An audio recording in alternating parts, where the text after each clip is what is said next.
Hello students, इस video में हम पढ़ेंगे जाति पंचायत के बारे में या कास्ट पंचायत के बारे में। जाति पंचायत होती है, पहले इसका अर्थ देख लेते हैं हम। जाति पंचायत का मतलब है किसी जाति विशेष की पंचायत होती है जो अपने जातीय मामलों को स्वयं निपटाने के लिए निर्मित होती है। इसमें जाति विशेष है वो अपने सदस्यों में से एक पंचायत का गठन करती है जिसका एक मुखिया होता है, और उसका कार्य या उद्देश्य क्या होता है? उसका कार्य होता है अपने जाति के हितों की रक्षा करना और जातीय जो भी मामले हैं उनका निपटारा करना। अब इसकी शुरुआत कैसे हुई? जाति पंचायत है पुराने समय में जो अनुसूचित जातियां या अनुसूचित जनजातियां थीं, उन जातियों के हितों की रक्षा नहीं होती थी, या जो दबंग जातियां थीं उन जातियों का शोषण करती थी, या सरकार के द्वारा भी उनको जो सुविधाएं वो नहीं मिल पाती थी। तो उन निम्न या अछूत समझी जाने वाली जातियों ने क्या किया? अपनी जातियों की एक अलग पंचायत बना ली। और वो पंचायतें क्या करती थी? अपनी जाति के जो भी मामले हैं, चाहे वो कोई पारिवारिक विवाद हो, चाहे आर्थिक मामलों का विवाद हो, इस तरह के कोई विवाद है वो स्वयं हल करेगी। और दूसरा, वो आर्थिक सुरक्षा भी अपने जाति को प्रदान करती थी, उनकी हितों की रक्षा के लिए सदैव कार्य करती थी। तो ये जाति पंचायत की जब हम बात करते हैं तो यहाँ पर केवल निम्न जातियों की जाति पंचायत से है। हालांकि बाद में क्या हुआ, जब उच्च जातियाँ थी वो भी आपस में सामाजिक दूरी बढ़ी या उन सभी के हित अलग अलग हो गए, तो बाद में आगे चलकर उच्च जातियाँ भी अपनी अलग अलग पंचायतें बनाने लग गई। जैसे हम देखते हैं खाप पंचायत हो गई, या फिर ब्राह्मण सभा हो गई, अग्रवाल सभा हो गई, प्रजापति सभा हो गई। तो ये जो अलग अलग सभाएं बनी है ये जाति पंचायत का आधुनिक रूप है। तो अब हम पढ़ते हैं जाति पंचायत की संरचना क्या रही है। संरचना का मतलब इसका स्ट्रक्चर क्या है, सदस्यों की संख्या क्या है, क्या इसके कार्य क्षेत्र है, उसके बारे में हम पढ़ेंगे। तो सबसे पहले हम पढ़ते हैं जाति के सदस्य। ये जाति के सदस्य, इसमें हम देखते हैं भी इस जाति के सदस्य कौन है, कितने सदस्य होते हैं। आमतौर पर पंचायत का मतलब क्या होता है? 5 सदस्य होते हैं। यहाँ हम शुरुआत करते हैं सदस्यों की संख्या से। तो इसके अंतर्गत क्या होता है? सदस्यों के आमतौर पर पंचायत के अंदर जैसे पंच प्लस आयत, 5 आयत या 5 सदस्यों के समूह से बना है, परंतु यहाँ पर सदस्यों की संख्या निश्चित नहीं होती है। यहाँ पर जाति की संख्या के आधार पर सदस्यों की संख्या होती है। भी एक जाति में कितने सदस्य होते हैं, कितनी बड़ी जाति का संगठन है, उसके अनुसार सदस्यों की संख्या निश्चित होती है। दूसरा है कार्यकारिणी। अब प्रत्येक पंचायत के अंदर एक कार्यकारिणी भी होती है। कार्यकारिणी का मतलब हो गया भी कार्य करने वाले सदस्य कौन कौन से होंगे। तो इस कार्यकारिणी में क्या होता है? प्रत्येक जाति के अंदर एक तो मुखिया होता है, और बाकी कुछ जाति के सदस्यों के आधार पर अन्य कार्यकारिणी के सदस्य होते हैं, और उस पंचायत के जितने भी सदस्य हैं वो सामान्य सदस्य माने जाते हैं। तो ये इसके कार्यकारिणी रहती है। लेकिन ये सभी जो सदस्य हैं ये होते अपनी जाति में से ही है। कार्य क्षेत्र, इस जाति का कार्य क्षेत्र क्या हो, कहाँ तक ये कार्य करेगी? नंबर 1 तो इस जाति का कार्य क्षेत्र है वो अपनी जाति के सदस्यों तक सीमित है। और जाति तक सीमित होने का मतलब हो गया ये अपनी जाति के बाहर के सदस्यों पर नियंत्रण नहीं करती है। और दूसरा ये हो गया जिस क्षेत्र के लिए, जिस गांव की एक पंचायत है वहाँ उस गांव तक ही उसका दायरा होगा। अन्य गांव के अंदर या जहाँ तक के लिए वो पंचायत बनाई गई है उससे बाहर के उसी जाति के सदस्यों पर भी उसका नियंत्रण नहीं होगा। जैसे मान लीजिए जींद के अंदर जाति पंचायत बनी है, और जिस जाति की पंचायत बनी उस जाति के सदस्य कैथल में भी रहते हैं, तो उस कैथल वाले जाति के सदस्यों पर जींद वाली पंचायत का नियंत्रण नहीं होगा। सार्वजनिक कार्यवाही, अब इसकी कार्यवाही है वो कैसे होती है? पंचायत की कार्यवाही है वो सार्वजनिक रूप से होती है। सार्वजनिक रूप से का मतलब हुआ पब्लिकली होती है, सभी लोगों के सामने होती है। और परंतु इसके अंदर जो वादी और प्रतिवादी पक्ष है, जिसके साथ गलत हुआ है और जिसने गलत किया है, उन दोनों पक्षों को पूरा अवसर दिया जाता है अपने आप को साबित करने के लिए, सही साबित करने के लिए पूरा समय उनको दिया जाता है, पूरा अवसर उनको दिया जाता है। स्थानीय संगठन, जाति पंचायत है ये एक स्थानीय संगठन है। स्थानीय संगठन का मतलब हो गया जिस स्तर पर ये बनाया गया है, जिस गांव के लिए बनाया गया वहाँ तक ये कार्य करेगा, जैसे हमने कार्य क्षेत्र के अंतर्गत किया था। जैसे मान लीजिए, परंतु यदि कोई सदस्य है उस गांव को छोड़कर दूसरे गांव में, यह हमने कैथल और जींद का उदाहरण लिया था, यदि जींद का उस जाति का सदस्य कैथल में चला जाता है, परंतु वो यदि अस्थायी रूप से जाता है, मतलब उसकी ज़मीन जायदाद और पूरी आईडी पीछे की है, फिर उस सदस्य के ऊपर नियंत्रण रहेगा उस पंचायत का। परंतु यदि स्थायी रूप से वो अन्य पंचायत में चला जाता है तो फिर उसके ऊपर नियंत्रण नहीं रहेगा, क्योंकि यह एक स्थानीय संगठन है। जाति के सदस्य, ये भी महत्वपूर्ण बात है इसकी संरचना में। जो जाति पंचायत की एक स्ट्रक्चर है, एक संरचना है, जितने भी सदस्य हैं वो उसी जाति के सदस्य होंगे, उस जाति के बाहर के सदस्य नहीं होंगे। लेकिन उस जाति के कौन से सदस्य होंगे? उस जाति के प्रभावशाली और संपन्न सदस्य होंगे, जिनका प्रभाव हो और जिनकी सभी लोग बातें मानते हो। अलिखित अधिकार और कर्तव्य, इसके जो अधिकार और कर्तव्य है वो लिखित नहीं होते हैं, अलिखित होते हैं, परंपराओं पर आधारित होते हैं, सामाजिक नियमों पर आधारित होते हैं, और उसी के आधार पर जो सदस्य है वो फैसला करते हैं। लेकिन एक खास बात है इसकी, ये है कि इस जाति पंचायत में जो फैसले होते हैं उनको आगे चुनौतियां बहुत कम दी जाती है, क्योंकि वो लोग वहाँ पर सेटिस्फाई हो जाते हैं, उस निर्णय से सेटिस्फाई हो जाते हैं। बैठक का आयोजन, अब इनकी जाति पंचायत की बैठक का आयोजन कैसे किया जाए? तो इसकी बैठक का आयोजन दो तरीके से किया जाता है। यदि जाति के अंदर कोई सदस्य पंचायत के पास जाता है और कहता है मेरे साथ गलत हुआ है, तो पंचायत बैठती है और उसको न्याय दिलाने का प्रयास किया जाता है। दूसरी बात, यदि पंचायत को लगे भी जाति के सदस्य, किसी सदस्य ने या समूह ने कुछ गलत काम किया है, तो स्वयं पंचायत खुद अपने आधार पर भी पंचायत का बैठक कर सकती है। तो ये दो आधार पर इसकी बैठक का आयोजन किया जाएगा। ये थी जाति पंचायत की संरचना। अब हम पढ़ते हैं जाति पंचायत के कार्य कौन कौन से हैं। भी जाति पंचायत कौन कौन से कार्य करती है? ये जो पंचायत के कार्य है इसमें हम देखेंगे आपसी झगड़ों का निपटारा करना। अब उस जिस विशेष जाति की पंचायत बनी है, उस जाति के सदस्यों में आपसी झगड़े होते हैं, किसके आधार पर? जैसे विवाह से संबंधित झगड़े हो गए, पारिवारिक मनमुटाव हो गए, आर्थिक झगड़े हो गए, मारपीट का मामला हो गया कोई, इस तरह के जो झगड़े हैं उन सभी झगड़ों को ये जाति पंचायत है ये निपटाती है। सामाजिक नियंत्रण, जाति पंचायत है वो अपने सदस्यों पर सामाजिक नियंत्रण भी स्थापित करती है। यदि उनके सदस्य जातीय नियमों के, सामाजिक मूल्यों के खिलाफ कार्रवाई करते हैं तो पंचायत उनको उन पर पूरी तरह से सख्ती के साथ उन पर नियंत्रण करती है। उनका बहिष्कार भी किया जा सकता है, या उनको आर्थिक दंड भी लगाया जा सकता है, या अपमानित भी किया जा सकता है। इसके बाद है दंड या पुरस्कार देना। जाति पंचायत है वो अपने सदस्यों को दंड और पुरस्कार दोनों देती है, और इसी आधार पर वो उन पर नियंत्रण स्थापित करती है। जैसे यदि किसी सदस्य ने सामाजिक नियमों मूल्यों के खिलाफ कार्य किया है तो उसको दंड दिया जाएगा। परंतु यदि किसी सदस्य ने ऐसा काम किया है जिससे जाति के हितों की रक्षा हुई और जाति का मान सम्मान बढ़ा और जाति के प्रगति के द्वार खुले हैं आगे, उसको उच्च स्थान प्राप्त हुआ है, उसका मान सम्मान बढ़ा है, तो उस सदस्य को जाति के सदस्यों द्वारा पुरस्कृत भी किया जाता है, ताकि दूसरे सदस्य प्रोत्साहित होकर इस तरह के कार्य करें। जाति पंचायत जातीय नियमों और परंपराओं की रक्षा। अब जाति के कुछ नियम भी होते हैं, परंपराएं भी होती है, उन नियमों और परंपराओं की रक्षा करने का कार्य है वो भी जाति पंचायत करती है, ताकि वो नियम और परंपराएं वो बने रहें, जातीय हितों पर कोई कुठाराघात न हो, और जाति है वो अपना सुचारू रूप से आगे बढ़ती रहे या सुचारू रूप से कार्य करती रहे। शैक्षिक कार्य, जाति पंचायत के शैक्षिक कार्य भी होते हैं। शैक्षिक कार्य का मतलब हो गया अपने सदस्यों की शिक्षा की व्यवस्था करना। जो सदस्य, आप देखो ये जाति पंचायत है, ये सभी जो संपन्न लोग हैं उनसे पैसे चंदे इकट्ठा करके और एक अपना कोष भी बनाती है। कोष का मतलब हो गया पैसे इकट्ठे करती है। अब कोई भी परिवार या कोई सदस्य ऐसा है जो टैलेंटेड है या जिनको उच्च जो शिक्षा की सुविधाएं नहीं मिल पा रही है, तो ऐसे बच्चों को पुस्तक भी उपलब्ध करवाती है, उनका एडमिशन भी करवाती है, बच्चों को पढ़ाई लिखाई का खर्चा भी उठाती है।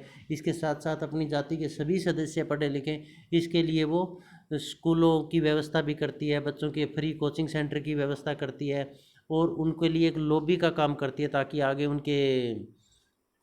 आगे चलकर वो बच्चे आगे बढ़ सकें, ताकि उनकी जाति है उनका विकास हो सके। उसकी जाति के कोई सदस्य निरक्षर न रहे, अनपढ़ न रहे, उच्च शिक्षा से वंचित न रहे, शिक्षा के अधिकार से वंचित न रहे, इसके लिए वो निरंतर कार्य करती है। व्यावसायिक प्रशिक्षण का आयोजन करना, इसमें जाति है वो अपने सदस्यों को व्यावसायिक प्रशिक्षण का भी आयोजन करती है। व्यावसायिक प्रशिक्षण में क्या हो, जैसे बढ़ई का कार्य की प्रशिक्षण देना, लोहार के कार्य का प्रशिक्षण देना, या दूसरी कोई इस तरह की वस्तुएं बनाने का ट्रेनिंग देना, जिससे व्यक्ति है वो रोजगार चला सके और उन लोगों की आर्थिक स्थिति है वो समृद्ध हो। सामाजिक कार्य, इसके साथ साथ सामाजिक कार्य भी जाति पंचायत है वो करती है। सामाजिक कार्य का मतलब हुआ जैसे अपनी जाति के जो बुजुर्ग लोग हो गए, अपाहिज लोग हो गए, महिलाएं हो गई, बच्चे होंगे, उनके कल्याण के लिए कार्य करना। दूसरा, अपनी जाति के सदस्यों को सुविधाएं प्रदान करने के लिए धर्मशालाएं खोलना, स्कूल कॉलेजेस खोलना, या फिर उनको, बच्चों को जैसे हमने पढ़ा था उच्च शिक्षा के लिए सुविधाएं देना। और सामाजिक समस्याएं जैसे बुजुर्गों की समस्या हो गई, महिलाओं की हो गई, या फिर तलाक की समस्या होगी, इस तरह की समस्याएं उनका सुलझाना है, उनका समाधान करना, ये भी जाति पंचायत करती है। धार्मिक कार्य जाति पंचायत, प्रत्येक पंचायत है वो धार्मिक कार्य बहुत अधिक करती है। यहाँ पर धार्मिक कार्य का मतलब हो गया अपने धार्मिक मंदिर आदि का निर्माण करना, उनमें पूजा सामग्री की या पूजा की व्यवस्था करना, धार्मिक जो कार्यक्रम है उनका आयोजन करना, उनकी व्यवस्था करना, अपने त्योहारों की व्यवस्था करना, धार्मिक मूल्यों को बनाए रखना, इस तरह के कार्य वो भी पंचायत करती है। राजनीति, भारत के अंदर जो जाति है उसका राजनीति में या राजनीति का जाति में बहुत अधिक हस्तक्षेप रहा है। आज जाति है वो क्या है, एक संगठन का काम करती है। अब जब चुनाव होते हैं तो उस संगठन के आधार पर, उस सदस्यों की संख्या के आधार पर उस जाति के लोग स्वयं भी चुनाव लड़ने का निर्णय कर सकते हैं, स्वयं चुनाव लड़ सकते हैं, या फिर किसी विशेष पार्टी को या दल को या व्यक्ति को समर्थन दे सकते हैं, और उस समर्थन के बदले अपने जाति के हितों की रक्षा के लिए, जाति के भलाई के लिए समझौते भी वो करते हैं। हितों की रक्षा, जाति का मुख्य लक्ष्य क्या है, उसका निर्माण किस आधार पर हुआ है? भी जाति के सदस्यों के हितों की रक्षा करना, उनको निरंतर आगे बढ़ने के लिए प्रेरित करना, जाति के सदस्यों को हर तरह की सुविधाएं उपलब्ध करवाना। तो ये जाति पंचायत है अपनी जाति के हितों की निरंतर रक्षा करती है, और यदि इनके हितों पर कोई आंच आती है या फिर उनको कुठाराघात करने की कोशिश करता है तो उनसे जाति के सदस्य है या उस संगठन है वो सख्ती से निपटता है। नियमों का निर्धारण करना, अब जाति पंचायत है वो नियमों का निर्धारण करती है, क्योंकि हमने पढ़ा था भी जाति पंचायतों में जो नियम है वो लिखित नहीं होते हैं। तो यहाँ पर जाति पंचायत है वो क्या करती है, नियमों का निर्धारण करती है। वो नियमों का निर्धारण किस आधार पर करेगी? सामाजिक मूल्यों के आधार पर, परंपराओं के आधार पर, जातीय हितों के कल्याण के आधार पर नियमों का निर्धारण किया जाता है। आगे इसके बाद हम पढ़ रहे हैं जातीय जो प्रगति के लिए कार्य करना। जाति पंचायत है उसका गठन हितों की रक्षा के लिए, या जाति को आगे बढ़ाने के लिए, या जाति की प्रगति के लिए कार्य करना है। तो जाति पंचायत है ये सदैव अपने सदस्यों को ट्रेनिंग देकर, शिक्षित करके, नियंत्रित करके और हर तरीके से बाहरी बाधाओं को रोककर अपनी जाति प्रगति के लिए निरंतर कार्य करती रहती है। सरकारी सुविधाओं का लाभ उठाना, बहुत सारी सरकारी सुविधाएं अनुसूचित जाति या इनको सरकार के द्वारा दी जाती है, परंतु इन सदस्यों में इतनी ज़्यादा जागरूकता नहीं होती है, ये लोग पढ़े लिखे नहीं थे इतने। तो उन लोगों को सरकारी सुविधाओं का लाभ देने के लिए एक संगठन, जाति पंचायत है वो एक संगठन का काम करती है। ये जाति पंचायत है ये अपने सदस्यों को सरकारी सुविधाएं प्रदान करने के लिए निरंतर प्रयास करती है। सुधारात्मक कार्य, सुधारात्मक कार्यों की भी एक लंबी लिस्ट है। सुधारात्मक कार्यों का मतलब ये हुआ भी किस तरह का सुधार किया जाए। अब सुधारात्मक कार्यों में आएगा जैसे वैवाहिक संस्थाओं में सुधार करना, या वैवाहिक संस्थाओं के माध्यम से नियंत्रण स्थापित करना हो गया। और इसके साथ साथ सुधारात्मक कार्यों के अंदर सामाजिक कुरीतियाँ हैं, जैसे दहेज प्रथा हो गई, बाल विवाह हो गई, या फिर किसी व्यक्ति की मृत्यु हो जाने पर भोज प्रथा हो गई। इस तरह की प्रथाएं हैं, उन प्रथाओं पर भी नियंत्रण करके सुधारात्मक कार्य करने का महत्वपूर्ण कार्य जाति पंचायतें करती है। तो आपने देखा जाति पंचायतों का जो सीधा सा मुख्य कार्य है वह अपने जाति के हितों की रक्षा करना, जाति को आगे बढ़ाना और जाति की हर संभव मदद करना, सामाजिक कल्याण करना। अब हम इस स्लाइड में पढ़ेंगे जाति पंचायतों का विघटन के कारण। भी जाति पंचायतों का विघटन क्यों हो रहा है, आज जाति पंचायतों का इतना महत्व क्यों नहीं रहा है। तो इसके अंदर सबसे पहले हम पढ़ेंगे न्यायपालिका की व्यवस्था। भी जाति पंचायतों का जो गठन किया गया था वो लोगों को न्याय देने के लिए किया गया था। न्याय दिलाने का मतलब ये हुआ भी अपनी जाति के सदस्यों के द्वारा ही झगड़ों का निपटारा करना। परंतु अब क्या हुआ, एक समुचित न्यायपालिका की व्यवस्था कर दी गई संविधान के द्वारा, और इसमें सभी को समान रूप से सभी का के प्रति न्यायिक दृष्टिकोण अपनाया जाता है, सभी को न्यायिक सुविधाएं प्रदान होती है। और जातीय जो न्याय है उस न्याय का महत्व नहीं रहा। इसीलिए धीरे धीरे करके न्यायपालिका, पुलिस, कोर्ट आदि की स्थापना होने के कारण है जो परंपरागत जाति है पंचायत है उसका विघटन हुआ। जाति के महत्व में कमी आना। आज जाति का, पहले जाति की बहुत ज़्यादा ज़रूरत थी अपने हितों की रक्षा के लिए, आर्थिक सुरक्षा के लिए, शिक्षण कार्य के लिए, और परंतु आज के टाइम में क्या है, व्यक्ति आत्मनिर्भर हो गया है, उसके पास रोजगार के साधन बहुत अधिक हैं, औद्योगिकरण के कारण भी बहुत वो एक साथ मिलजुल कर काम करने लगे हैं लोग। इससे क्या हुआ है, जातीय निर्योग्यताएं हैं, चाहे वो वैवाहिक निर्योग्यताएं हो, चाहे सामाजिक खान पान की निर्योग्यताएं हो, इस तरह की प्रत्येक निर्योग्यताओं में कमी आने के कारण जातीय महत्व में कमी आई है। और जातीय महत्व में कमी आने के कारण ही जाति पंचायतों का विघटन हुआ है। आधुनिकीकरण। पहले लोगों में जन चेतना नहीं थी, जागृति नहीं थी, तो लोग अंधविश्वास या फिर दूसरों पर सीधा विश्वास कर लेते थे। परंतु अब क्या हुआ, लोगों में तार्किकता आई है। आधुनिकीकरण के कारण लोग हैं वो तर्क के आधार पर सोचने लगे हैं। अब वो जाति के सदस्यों का जो भी निर्णय देते हैं उसका सीधा सा या आंख मीच कर उनका फॉलो नहीं करते हैं। तो इसका मतलब क्या हुआ, जो आधुनिकीकरण के फलस्वरूप लोगों ने तार्किकता के आधार पर जाति के निर्णयों को या जाति पंचायत के निर्णयों को मानने से मना कर दिया, तो जाति पंचायत का विघटन हुआ। औद्योगिकरण महत्वपूर्ण कारण रहा जाति पंचायत के विघटन में। इसके दो कारण रहे कि एक तो औद्योगिकरण के कारण व्यक्ति के पास बहुत सारे रोजगार के साधन उपलब्ध हो गए। अब उसे परंपरागत या जाति आधार पर जो काम थे वो करने की ज़रूरत नहीं रही, क्योंकि उसके पास ऑप्शन विकल्प हो गए। अब तो व्यक्ति बाहर जाकर का उद्योगों में काम करने लगा तो वो आर्थिक रूप से संपन्न हो गया। इसीलिए उसकी जाति की उसकी कोई ज़रूरत नहीं रही, जाति का उसके ऊपर प्रेशर नहीं रहा। दूसरी बात ये हुई कि जहाँ पर भी जाकर काम करने लगे तो वहाँ जाकर दूसरे जाति धर्म के लोगों के साथ भी वो मिलकर काम करने लगे, क्योंकि उद्योगों में तो सभी एक साथ मिलकर काम करते हैं। इससे क्या हुआ, एक दूसरे की जाति है उसको समझने का, उसके बातों को समझने का उन्हें अवसर मिला। तो वहाँ पर क्या हुआ, जब लड़के और लड़की आपस में काम करने लगे उद्योगों में, उनका आपस में अट्रैक्शन भी हुआ, तो उन्होंने शादी भी कर ली। अब जब शादी की तो जातीय बंधन थे वो उन्होंने नहीं माने। तो इस तरह से धीरे धीरे करके आर्थिक रूप से निर्भरता नहीं रही जाति के ऊपर, और न ही वैवाहिक बंधन इसके लिए उन्होंने जाति के नियमों को फॉलो किया। तो जाति का विघटन का कारण औद्योगिकरण भी रहा। लोकतंत्र की स्थापना। लोकतंत्र, जाति पंचायतों का गठन किया गया था न्याय दिलाने के लिए, परंतु जब से लोकतंत्र की स्थापना हुई तो लोकतंत्र में सभी को समान समझा जाने लगा, और राजनीति के अंदर भी उसकी सहभागिता लोगों की बढ़ी। अब इसमें क्या है, लोकतंत्र की स्थापना होने के पश्चात प्रत्येक सदस्य को समान समझा जाता है, पर समान रूप से राजनीति के हर तरह की गतिविधियों में भाग लेने का अधिकार उसे है। तो समानता की स्थापना होने के पश्चात लोगों के साथ अन्याय होने की या उच्च जातियों के द्वारा अन्याय करने की संभावना है वो काफ़ी कम हो गई। इसीलिए जाति पंचायतों का विघटन हुआ। एक ये महत्वपूर्ण कारण रहा जाति पंचायतों की तानाशाही।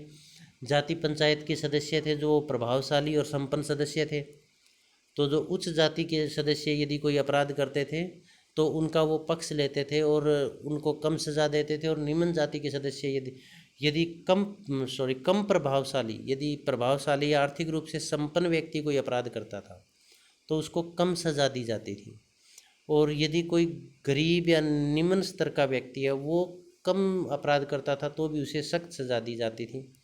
तो इस तरह की ये तानाशाही थी।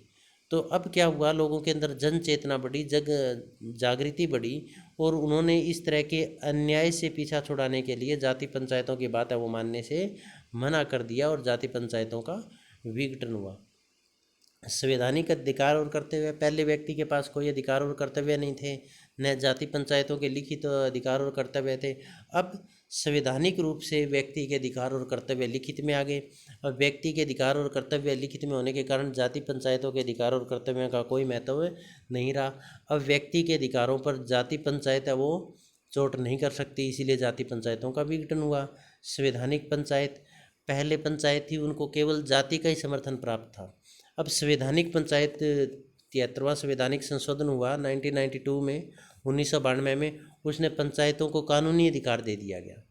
कानूनी अधिकार देने का मतलब हुआ अब जाति के आधार पर पंचायतें नहीं रही, बल्कि अब पंचायत गाँव के आधार पर हो गई, जिसमें सभी जाति के सदस्य बढ़ चढ़ कर भाग लेते हैं और वो एक सामूहिक पंचायत हो गई, जो कि काफ़ी संवैधानिक होने के कारण उस पंचायत का महत्व है वो काफ़ी बढ़ गया। परिणाम स्वरूप जाति पंचायत है उसका महत्व अपने आप कम हो गया, उसका विघटन हुआ। अपरिवर्तनशीलता, समझिएगा इसको। अपरिवर्तनशीलता का मतलब ये होता है भी समय के अनुसार उसमें परिवर्तन न आना। जाति पंचायत थी वो रूढ़िवादी थी, परंपरावादी थी, समय के अनुसार मूल्यों में परिवर्तन हुआ।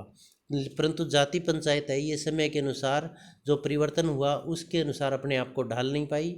परंपरावादी, अपरिवर्तनशील और स्थायी होने के कारण इसका विघटन हुआ और लोगों ने इसको नवीन मूल्यों के मार्ग में बाधा आने के कारण युवा जो पीढ़ी है उसने इसके नियमों को मानने से मना कर दिया और इसका विघटन हुआ। सामाजिक चेतना, अब लोगों में सामाजिक चेतना भी बढ़ी, सामाजिक समरसता भी बढ़ी, जातीय बंधन कमज़ोर हुए, जागरूकता और चेतना बढ़ने के कारण है वो जातीय पंचायत है उसका विघटन हो गया। क्योंकि अब लोग जाति को महत्व न देकर आपसी प्रेम भाव, समरसता या सामंजस्य को ज़्यादा महत्व देने लगे। जातीय मूल्यों में परिवर्तन, अब जातीय मूल्यों में भी परिवर्तन आ गए। जो जाति पहले काफ़ी कठोर नियमों का पालन करती थी, उसमें अब जाति है वो खान पान में हो, चाहे वो व्यवसाय चयन में हो, उसमें किसी तरह की कोई पाबंदी नहीं रही। जैसे पहले व्यवसाय चयन है वो जाति के आधार पर ही किया जाता था, परंतु अब लोग जाति से मूल्य में परिवर्तन आया। जातीय व्यवसाय का जो बंधन था वो खत्म हुआ। व्यक्ति कोई भी कार्य अपनी योग्यता के अनुसार कर सकता है। तो योग्यता के अनुसार कोई कार्य कर रहा है तो वो व्यक्ति आत्मनिर्भर हो गया, तो उस पर जाति का किसी तरह का कोई पाबंदी नहीं रही। तो ये कारण थे जाति व्यवस्था के विघटन के, जिसके कारण जाति व्यवस्था टूटी, उसमें विघटन हुआ।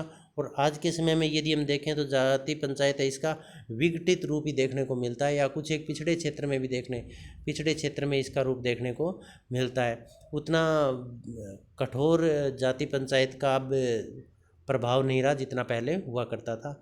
Okay, thanks. यदि किसी तरह की आपको कोई प्रॉब्लम आए इसमें तो आप कमेंट बॉक्स में लिखिएगा, हम उसका समाधान ज़रूर करेंगे। Thank you.